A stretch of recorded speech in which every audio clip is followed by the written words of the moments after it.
بسم اللہ الرحمن الرحیم۔ انتہائی واجب الاحترام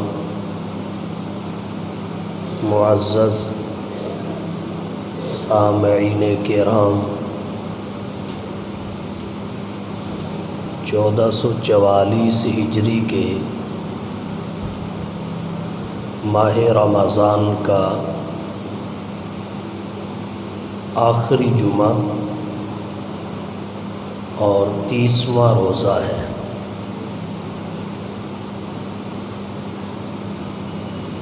اہل اسلام ماہ رمضان کے آخری جمعہ کو جمعۃ الوداع کے نام سے ذکر کرتے ہیں۔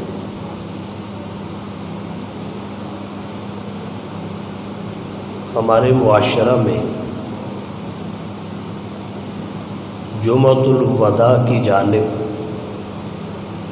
مسلمانوں کی رغبت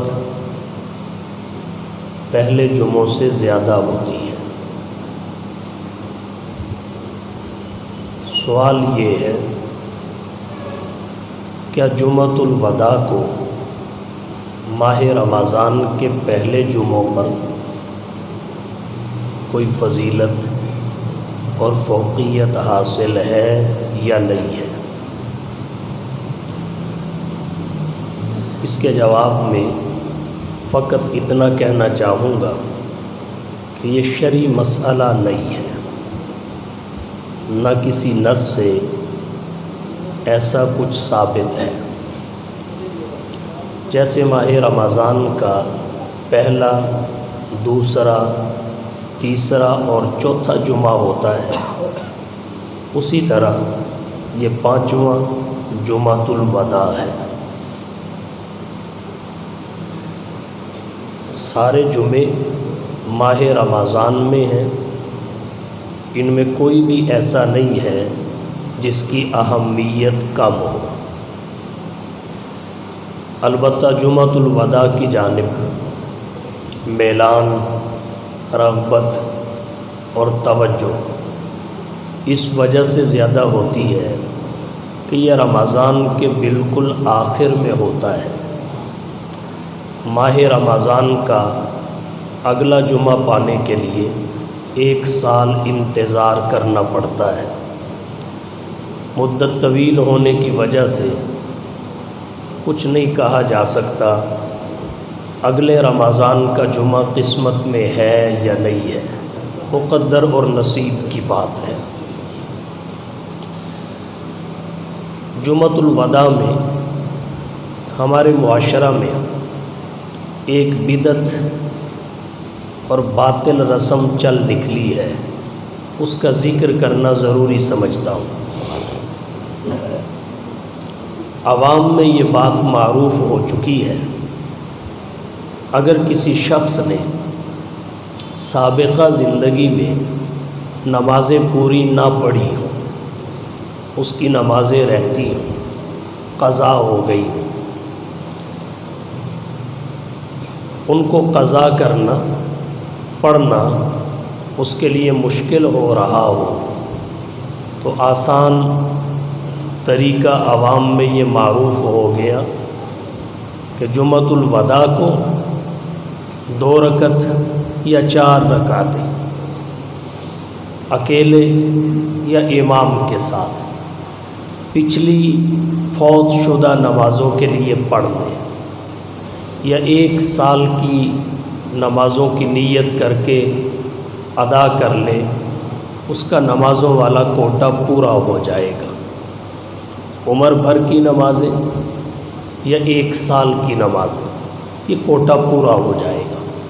یاد رکھیے، یہ شیطانی وسوسہ ہے، اس کا حقیقت کے ساتھ کوئی تعلق نہیں ہے۔ نماز اللہ کی جانب سے فرض ہے، اور فرض تب ساقط ہوتا ہے جب اس کو ادا کیا جائے۔ ارکان، فرائض، واجبات ادائیگی کے بغیر ساقط نہیں ہوتے، ان کا ادا کرنا ضروری ہے۔ اسی لیے فقہا نے شریعت کی روشنی میں قضا نمازوں کا طریقہ کار، قضا نمازوں کے مسائل بالتفصیل ذکر کیے ہیں۔ اگر کوئی شخص یہ کہتا ہے کہ جمعۃ الوداع کو 2 یا 4 رکعتیں قضائے عمری کی پڑھ لی جائیں تو فوت شدہ نمازوں والا معاملہ ختم ہو جاتا ہے، یہ نمازوں سے دور کرنے کا ایک بہانہ ہے، وسوسہ ہے۔ اللہ کے قریب انسان جتنا نماز میں ہوتا ہے اتنا کسی عمل میں نہیں ہوتا۔ نماز میں بھی خاص طور پہ جب سجدہ کرتا ہے، حالت سجدہ میں بندے کو اللہ کی جو قربت نصیب ہوتی ہے بھلا اور کہاں ہو سکتی ہے۔ تو نمازوں سے دور کر دینا، عوام کہاں نماز پڑھے، کہاں ذوق اور شوق رہے گا۔ ہر بندہ یہی سمجھے گا نماز پڑھ کے کیا کرنا ہے، جمعۃ الوداع کو 2 یا 4 رکعتیں قضائے عمری کی نیت سے پڑھیں گے، کوٹا پورا ہو جائے گا۔ حالانکہ یہ ایسی بات ہے جس کا عقل اور نقل سے کوئی واسطہ نہیں ہے۔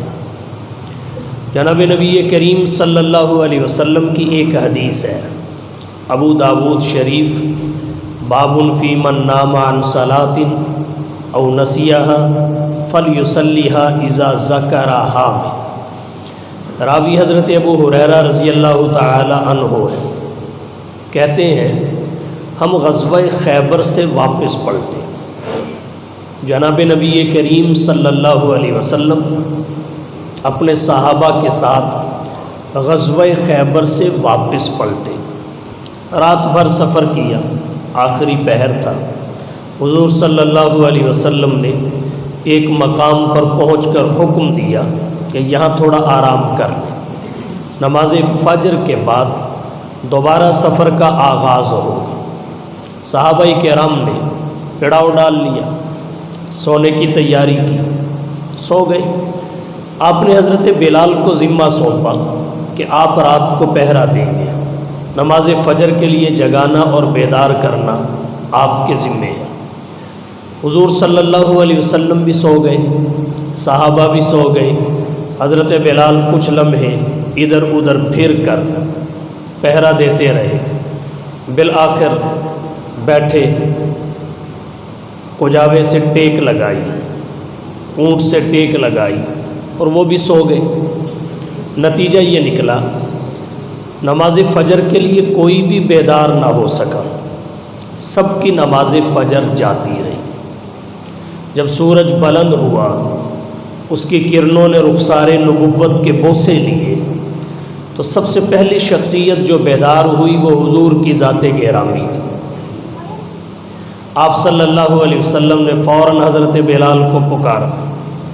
حضرت بلال اٹھے، گھبراتے ہوئے، کپ کپاتے ہوئے حضور کی خدمت میں پیش ہو گئے۔ سمجھ تو گئے تھے کہ میری ذمہ داری پہرا دینے کی تھی، نماز فجر کے لیے جگانے کی تھی، میں خود سو گیا۔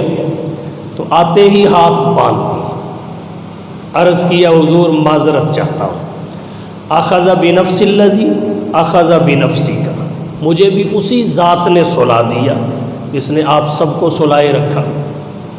حضور صلی اللہ علیہ وسلم نے عذر قبول فرمائے، پھر آپ نے ایک بات فرمائی، چلو ٹھیک ہے، یہاں سے آگے بڑھو، آگے بڑھو، اس جگہ اب نہیں ٹھہر۔ لشکر آگے گیا، آگے جا کے باجماعت نماز کی قضا کی، باجماعت۔ جب قضا سے فارغ ہوئے پھر آپ نے صحابہ کو ایک بات فرمائی، من نام عن صلاۃ او نسیها فلیصلیها اذا ذکرها۔ من نام عن صلاۃ، جو نماز کے وقت سویا رہے، او نسیها یا بھول جائے، فلیصلیها اذا ذکرها، بیدار ہونے پر، یاد آنے پر اس کو پڑھے، قضا کرے۔ اب ایک تو یہ سمجھے نماز کے وقت سونا ہی نہیں چاہیے، یہ اس صورت میں ہے کہ پہلے سے سویا رہا، اٹھ نہ سکا۔ یا بھول گیا، اس کے لیے حکم یہ ہے کہ وہ بعد میں اس کی قضا کرے۔ ایک ایک نماز کے لیے، ایک ایک فرض نماز کے لیے اللہ کے نبی کا یہ فرمان ہے۔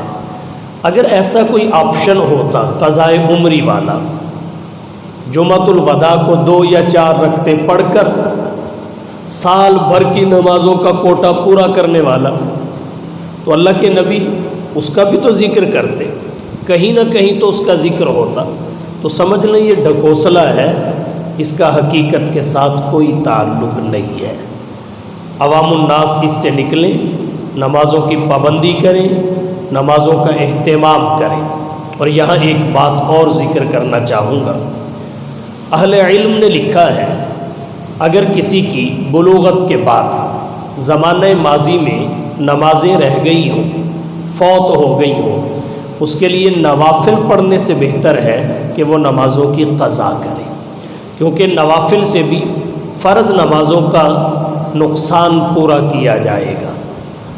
اگر فرض نماز ہی ڈائریکٹ قضا کر لی جائے تو کئی نفل مل کر ایک فرض نماز کی جگہ فٹ ہوں گے، لیکن اگر ڈائریکٹ فرض نماز پڑھ لی جائے تو وہ اپنے خانے میں فٹ ہو جائے گی، اس میں سہولت زیادہ ہے۔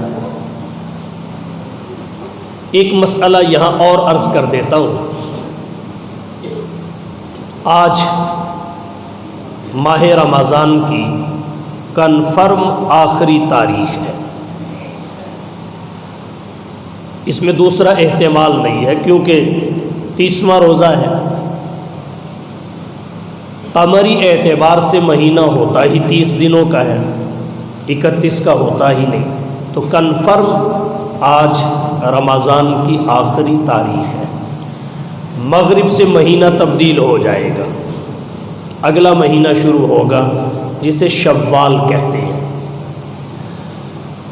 ماہ شوال کی تاریخ کا، پہلی تاریخ کا جیسے ہی آغاز ہوتا ہے، مغرب کے بعد سے رات سے ہوتا ہے، اس رات کو چاند رات کہتے ہیں یا عید الفطر کی رات کہتے ہیں۔ چاند رات یا عید الفطر کی رات، اس رات کے بھی کچھ احکام ہیں جن کی جانب اہل اسلام کی توجہ بہت کم جاتی ہے۔ اس رات کا ایک حکم تو یہ ہے کہ چاند کو دیکھا جائے، نظر آئے یا نہ آئے وہ الگ بات ہے، لیکن چاند دیکھنا عند الفقہا واجب علی الکفایہ ہے، اور یہ 29ویں تاریخ کو دیکھنا واجب علی الکفایہ ہے، 29ویں تاریخ کو۔ وجہ اس کی یہ ہے کہ قمری اعتبار سے مہینہ 29 تاریخوں کا بھی ہو سکتا ہے، 30 کا بھی ہو سکتا ہے، تو اس لیے 29 تاریخ کو چاند دیکھنا چاہیے، یہ واجب علی الکفایہ ہے۔ اللہ کے نبی صلی اللہ علیہ وسلم نے جو دعا ذکر کی اسے پڑھنا چاہیے۔ یہ وقت بھی دعا کی قبولیت کا وقت ہوتا ہے، دعا کی قبولیت کا وقت۔ دعا کی قبولیت کے اوقات کو سمجھنا بھی ضروری ہے، اور ان اوقات کو دعا سے معمور کرنا بھی ضروری ہے۔ ان اوقات میں دعا بہت سرعت اور تیزی کے ساتھ قبولیت کا شرف پا لیتی ہے، لیکن ایک بات یہاں ذکر کر دوں، قبولیت دعا کی 4 شرطیں ہیں، ان میں سے کوئی شرط گرنے نہ پائے۔ آج کل ہماری دعائیں تیزی کے ساتھ قبول کیوں نہیں ہو رہی؟ اس کی ایک وجہ یہ بھی ہے کہ قبولیت دعا کی شرطیں ہماری دعا میں نہیں ہوتی۔ سب سے پہلی شرط قبولیت دعا کی ایمان ہے۔ ہمارے ایمان کمزور ہو چکے ہیں، ایمان کی حساسیت میں کمی واقع ہو چکی ہے، جس کی وجہ سے ہم دعا کرتے ہیں مگر اس کا نتیجہ ہمیں جلدی نظر نہیں آتا۔ اپنے ایمان اور عقائد میں مضبوطی پیدا کی جائے۔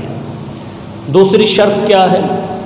دوسری شرط اخلاص ہے، کہ خشوع خضوع کے ساتھ فقط اللہ کو راضی کرنے کے لیے عبادت سمجھ کر دعا کی جائے، عبادت سمجھ کر، ریاکاری نہ ہو، کسی کو دکھانا مقصد نہ ہو، دنیاوی مفاد نہ ہو۔ تو جب بندہ دعا اس لیے کرے اور کرائے کہ فلانا بیٹھا ہے اس کا بھی نام لے لوں، وہ بھی مجھ سے خوش ہو جائے، بس پھر وہی خوش ہوگا، اللہ کا خوش ہونا ضروری نہیں ہے۔ آج ہم اپنے احوال دیکھیں، ہمیں ان فاسد مقاصد نے اپنی لپیٹ میں لیا ہوا ہے۔ تو پہلی شرط قبولیت دعا کی ایمان ہے، دوسری شرط اخلاص ہے، تیسری شرط رزق حلال ہے۔ ہمارے آج کے سیاستدان ایک اصطلاح بولتے ہیں روٹی کپڑا اور مکان، تو دعا کی قبولیت کے لیے روٹی کپڑے اور مکان کا حلال ہونا بہت ضروری ہے، رزق حلال ہو۔ ایک لقمہ بھی حرام کا معدے میں چلا گیا تو کئی دن تک اس کے اثرات رہتے ہیں، کئی دن تک۔ رزق حلال ہو، کپڑا پہناوا حلال ہو، رہن سہن حلال ہو، یہ تیسری شرط ہے۔ حرام کھا کر اگر ہم جتنے بھی آنسو بہا لیں تو دعا کی قبولیت کی کوئی گارنٹی نہیں ہے۔ چوتھی شرط کیا ہے؟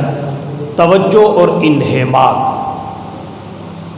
ہم تن ہو کر انسان اللہ سے دعا کر، یہ نہیں کہ دعا میں کھیل کود بھی جاری ہو، دکانوں کا حساب بھی جاری ہو، دیگر سوچ و بچار ساری کی ساری دعا میں چل رہی ہو۔ پھر ایک دعا پڑھنا ہوتا ہے، ایک دعا مانگنا ہوتا ہے۔ دعا پڑھنا اور ہوتا ہے، دعا مانگنا اور ہوتا ہے۔ ہمارے معاشرہ میں عام طور پر دعا پڑھی جاتی ہے، چہرے سے آثار ظاہر نہیں ہوتے دعا مانگنے والے، آنکھوں سے آثار ظاہر نہیں ہوتے دعا مانگنے والے، لب و لہجہ سے آثار ظاہر نہیں ہوتے دعا مانگنے والے۔ بندہ دعا مانگے گریہ وزاری کے ساتھ، چہرے کے تاثرات بتائیں کہ اس وقت اللہ کا خوف اور شوق دونوں اسے حاصل ہے، اس کی طلب صادق ہے، تو پھر دعائیں قبول ہوتی ہیں۔ تو دعا اس طرح کی جائے، اور دعا کرنا مستقل عبادت ہے۔ اللہ سے جتنا زیادہ مانگا جائے وہ اتنا زیادہ خوش ہوتے ہیں۔ کسی اور سے آپ زیادہ مانگیں گے وہ ناراض ہوگا، زیادہ مانگیں گے ناراض ہوگا، بار بار مانگیں گے راستہ تبدیل کر لے گا۔ اللہ کی ذات وہ ہے جس سے کم مانگا جائے تو ناراض ہوتا ہے، بار بار نہ مانگا جائے تب ناراض ہوتا ہے۔ اس لیے دعاؤں میں کمی نہیں آنی چاہیے، چھوٹی سے چھوٹی چیز بھی اللہ سے مانگے، درمیانی بھی اللہ سے مانگے، بڑی بھی اللہ سے مانگے۔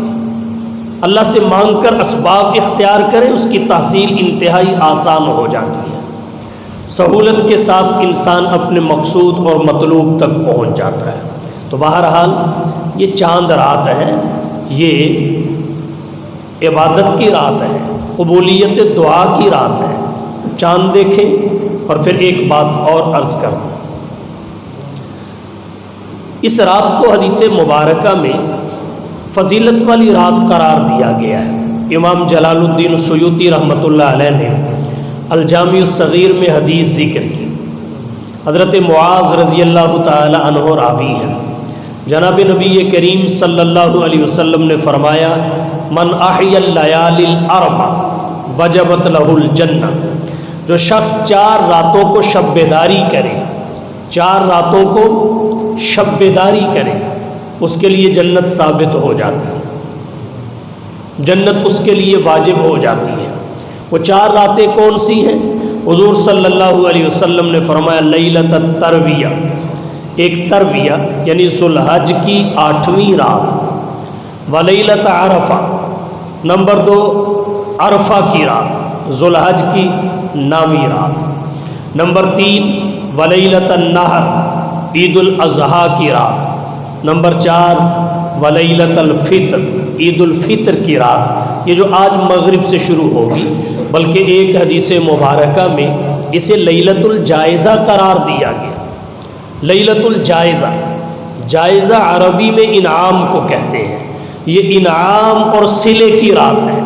پورا مہینہ بندہ اللہ کے احکام کو بجا لاتا ہے، اس کے حکموں کو پورا کرتا ہے، اللہ کے حکم پہ کھانا پینا اور بیوی سے مباشرت تک کو ایک خاص وقت میں ترک کر دیتا ہے، تراویح میں کھڑا ہوتا ہے، ذکر کرتا ہے، تلاوت کرتا ہے، اعتکاف کرتا ہے، شب قدر کی تتبع اور تلاش میں لگا رہتا ہے، صدقۃ الفطر ادا کرتا ہے، خیرات کرتا ہے، سال پورا ہو جائے تو زکوٰۃ نکالتا ہے، رمضان کی برکت کی وجہ سے سال پورا ہونے سے پہلے بھی رمضان میں نکال دیتا ہے، نفلی صدقات کرتا ہے۔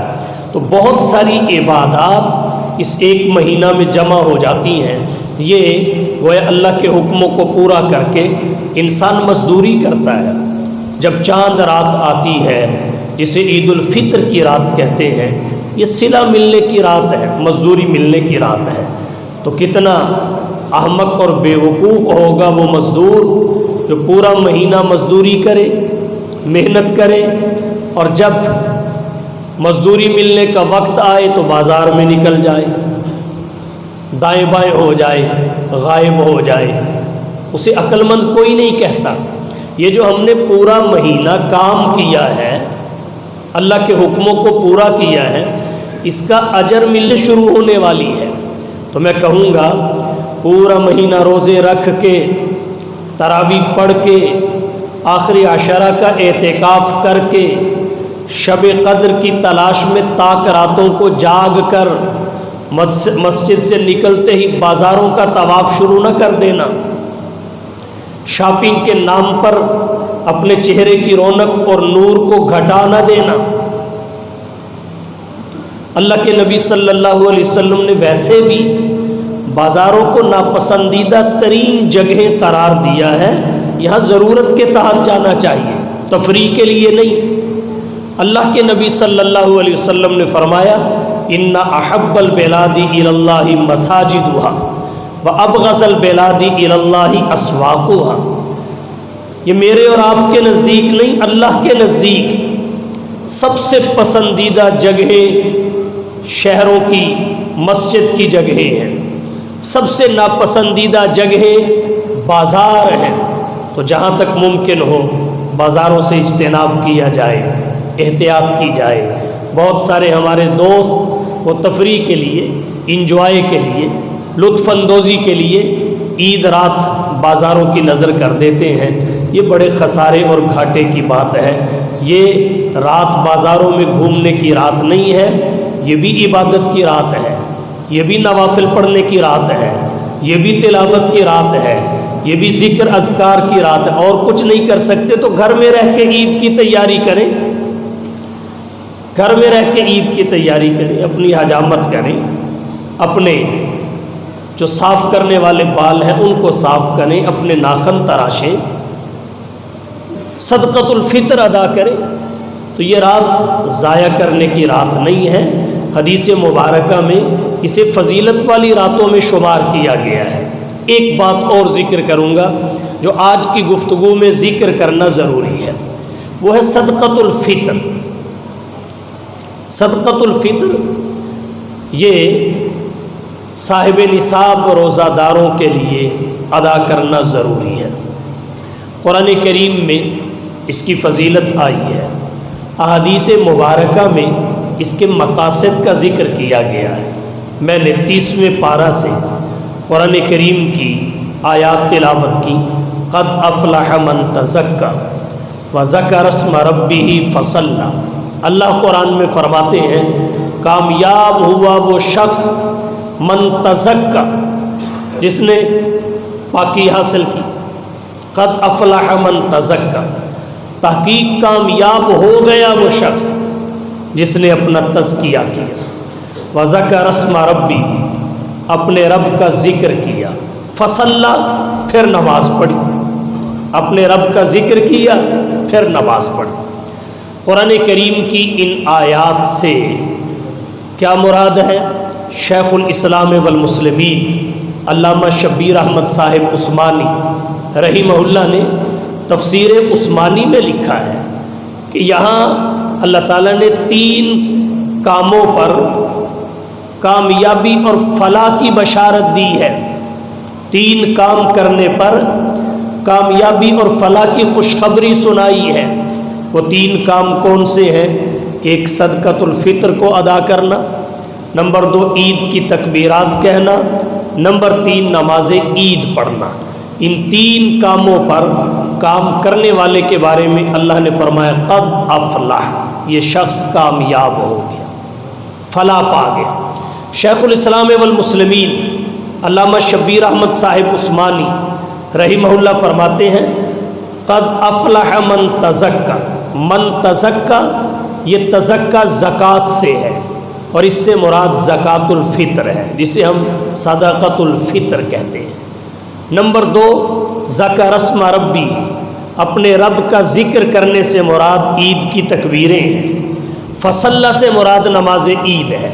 تو معنی یہ بنے گا جس شخص نے صدقۃ الفطر ادا کیا، عید کی تکبیریں کہیں اور نماز عید پڑھی، وہ شخص کامیاب ہو گیا، وہ شخص کامیاب ہو گیا۔ یہاں ایک بات اور ذکر کرتا چلوں، وہ یہ ہے عید کی نماز پڑھنے تک وہ اس آیت کے تحت اپنے آپ کو چلاتا رہا، صدقۃ الفطر بھی ادا کیا، تکبیریں بھی کہیں، نماز عید بھی پڑھ لی۔ اب اس کے بعد اس کے لیے کیا ضروری ہے؟ اس کے بعد اس کے لیے کسی کلب میں جانا مناسب نہیں ہے، ڈیک لگا کر گانے سننا مناسب نہیں ہے، پتنگ بازی کے لیے چھت پہ چڑھ جانا مناسب نہیں ہے، منہ میں پان ڈال کر لوگوں کے کپڑوں پہ تھوکتے ہوئے نکلنا مناسب نہیں ہے، بے حیائی اور بے پردگی کے مقامات پر جانا مناسب نہیں ہے۔ رمضان المبارک نے اس کی جو تربیت کی ہے تقوی کے لحاظ سے، سجدوں کے لحاظ سے، قرآن کریم کی تلاوت کے لحاظ سے، اللہ کے راستے میں خرچ کرنے کے لحاظ سے، اپنے آپ کو حرام اور ممنوع امور سے بچانے کے لحاظ سے قدم قدم پر اس تربیت کا اظہار ضروری ہے، لمحہ بلمحہ اس تربیت کا اظہار ضروری ہے۔ تو یہ نہیں کہ رمضان میں انسان متقی ہو اور عید کی نماز پڑھتے ہی غیر متقی ہو جائے، رمضان میں انسان مقبول ہو، رمضان گزرتے ہی مردود ہو جائے۔ رمضان تربیت کا مہینہ ہے، اس نے جو تربیت کی ہے لمحہ بلمحہ غیر رمضان میں اس کا اظہار ہونا چاہیے۔ یہ رمضان ایک خوشبو ہے، 11 مہینے اس کی مہک آنی چاہیے، 11 مہینے اس کے اثرات رہنے چاہیے۔ تو عید کا مطلب یہ نہیں ہے کہ ہم آزاد ہو جائیں، ہم خوشی میں بھی آزاد نہیں، ہم غمی میں بھی آزاد نہیں، مال کمانے میں بھی آزاد نہیں، کمائے ہوئے مال کو لگانے اور خرچ کرنے میں بھی آزاد نہیں۔ ہماری خوشی بھی اللہ کے حکموں کے تابع، ہماری غمی بھی اللہ کے حکموں کے تابع، ہمارا مال کمانا بھی اللہ کے حکموں کے تابع، کمائے ہوئے کو خرچ کرنا بھی اللہ کے حکموں کے تابع۔ قل ان صلاتی و نسکی و محیای و مماتی للہ رب العالمین، یہ اللہ کے نبی کو خاص حکم ہوا کہ اپنی امت کو بتا دو، لوگوں کو سمجھا دو کہ جب میرے لیے یہ معاملہ ہے کہ ان صلاتی و نسکی و محیای و مماتی للہ رب العالمین، جو ہستی بخشی بخشائی ہے، جو ہستی پوری انسانیت میں سب سے بلند و بالا ہے، عرفہ و اعلیٰ ہے، کوئی فرشتہ بھی اس جیسا نہیں ہے، انسان تو انسان رہے، سب سے اونچی ذات، یا صاحب الجمال و یا سید البشر، یا صاحب الجمال و یا سید البشر، من وجہک المنیر لقد نور القمر لا يمکن الثناء کما کان حقہ، بعد از خدا بزرگ توئی، قصہ مختصر۔ میں اور آپ کس بات کی مولی ہے؟ تو میں نے عرض یہ کیا صدقۃ الفطر کی فضیلت قرآن کریم میں بھی آئی ہے، اس کے مقاصد کا ذکر احادیث مبارکہ میں ہے۔ صدقۃ الفطر کا مقصد کیا ہے، غرض کیا ہے، فوائد کیا ہے؟ ابو داود شریف باب زکوٰۃ الفطر میں حضرت عبداللہ بن عباس سے روایت آتی ہے، سنن ابن ماجہ میں باب صدقۃ الفطر میں حضرت عبداللہ بن عباس رضی اللہ تعالی عنہ سے روایت آتی ہے، اللہ کے نبی صلی اللہ علیہ وسلم کے صحابی سب سے پہلے صدقۃ الفطر کا حکم شرعی اور اہمیت ذکر کرتے ہیں، کہتے ہیں فرض رسول اللہ صلی اللہ علیہ وسلم زکوٰۃ الفطر، رسول اللہ صلی اللہ علیہ وسلم نے زکوٰۃ الفطر کو لازم قرار دیا۔ اس کا فقہی درجہ واجب کا ہے، اپنی شرطوں کے ساتھ کسی پر ثابت ہو جائے تو وجوب کے درجے میں ثابت ہوتی ہے۔ فرض رسول اللہ صلی اللہ علیہ وسلم زکوٰۃ الفطر، یہ اس کا حکم شرعی اور اہمیت ہے۔ مقاصد کیا ہیں، فوائد کیا ہے؟ فرمایا طہرۃ للصیام من اللغو والرفث، یہ روزے کو لغو اور رفث سے پاک کرنے کے لیے مقرر کیا گیا۔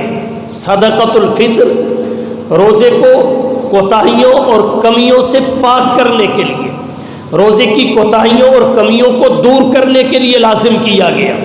ہم جس دور سے گزر رہے ہیں، جس ماحول اور معاشرہ میں رہ رہے ہیں، آج دجالی فتنے قدم قدم پر منہ کھولے کھڑے ہیں۔ ہمارے روزوں میں بہت ساری کمی رہ جاتی ہے، بڑی کوتاہیاں ہو جاتی ہیں، روزہ رکھ کے بھی بد نظری ہو جاتی ہے، روزہ رکھ کے بھی غیبت اور چغلی ہو جاتی ہے، اور کچھ نہیں، سننے کے مواقع تو بہت سارے منہ کھولے کھڑے ہوتے ہیں۔ روزے کے آداب کا خیال نہیں رہتا، اس کے حقوق ادا نہیں کیے جاتے، اس کی شرائط پوری نہیں کی جاتی۔ یہ وہ کمیاں ہیں جن کو پورا کرنے کے لیے، یہ وہ کوتاہیاں ہیں جن کو دور کرنے کے لیے اللہ کے نبی صلی اللہ علیہ وسلم نے صدقۃ الفطر کو مقرر فرمایا ہے۔ طہرۃ للصیام من اللغو والرفث، ایک مقصد اور فائدہ حدیث مبارکہ میں اور آیا، وہ کیا ہے؟ فرمایا طعمۃ للمساکین، مساکین غرباء فقراء کے کھانے پانی کا انتظام ہو جاتا ہے، عید کی خوشیوں میں ان کی شرکت ہو جاتی ہے۔ پھر اللہ کے نبی صلی اللہ علیہ وسلم نے فرمایا فمن اداہا قبل الصلاۃ فہی زکوٰۃ مقبولۃ، جو اس کو عید الفطر کی نماز سے پہلے پہلے ادا کر دے تو یہ اس کے لیے مقبول صدقہ ہے، مقبول، اس کا اجر زیادہ ہے۔ جیسے ہی رمضان کا آغاز ہوتا ہے، رمضان شروع ہوتا ہے، رمضان شروع ہوتے ہی آپ کسی بھی وقت صدقۃ الفطر ادا کر دیں، آپ کی طرف سے ادا ہو جائے، لیکن اس کا آخری وقت کیا ہے؟ عید الفطر کی نماز، عید الفطر کی نماز سے پہلے پہلے ادا کرنا ضروری ہے، یہ واجبات شرعیہ میں سے ہے۔ فمن اداہا قبل الصلاۃ فہی زکوٰۃ مقبولۃ، جو عید کی نماز سے پہلے پہلے ادا کرے گا اس کے لیے مقبول صدقہ قرار پائے گا۔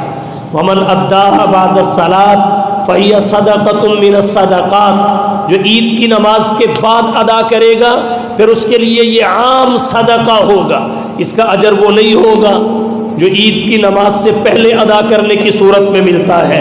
لیکن ایک بات پھر بھی پلے باندھ لیں، اگر کسی نے عید کی نماز سے پہلے ادا نہیں کیا، عید کی نماز پڑھ لی، معاف اس کو بھی نہیں ہے۔